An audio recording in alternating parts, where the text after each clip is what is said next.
You're listening to the Daily Sales Tips Podcast, and I'm your host, Scott Ingram. Today, I've got another killer tip for you. Really, a whole set of micro tips from Jason Bay of Blissful Prospecting. Let's get right into this. Writing cold email copy from scratch is one of the most difficult things that we can do as salespeople. Oftentimes, I get asked, what should the email say? What should I include? How long should it be? Should I share a testimonial or a case study? And what I wanted to do is quickly share with you something we came up with called the reply method so that you can remove the mystery from writing an effective cold email and also have a process that you can use to make sure that the emails you're sending are going to get a response. So let's start with R. The R stands for results. So the biggest thing you got to think about is the prospect needs to go from how does this apply to me to these results look interesting. So where you really need to make sure to focus on this is in your value prop. And you need to share a specific result that is related to a business goal that the prospect would care about.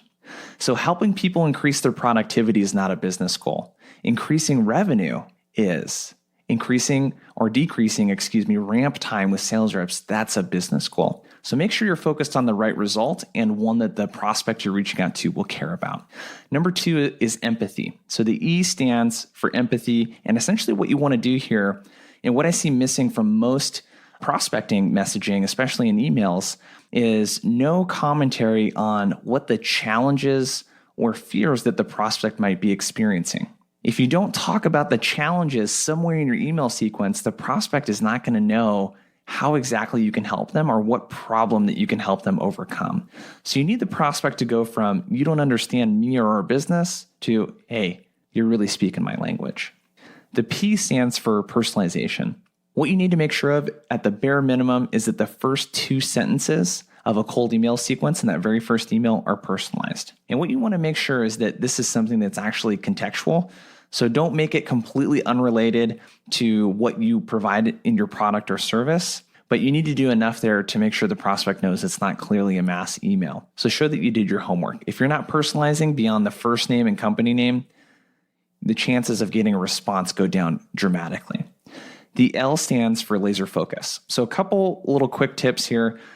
When you're writing an email, you want to make sure that it's less than 3 to 5 sentences and also less than 120 words. So there's a couple things that I recommend here. There's 2 tools. One's called Grammarly and the other is called Hemingway app. And they're both free tools. You can use those to word check, spell check, and then also to help you write a more concise email as well. So you can plug them right into those tools. I highly recommend checking that out.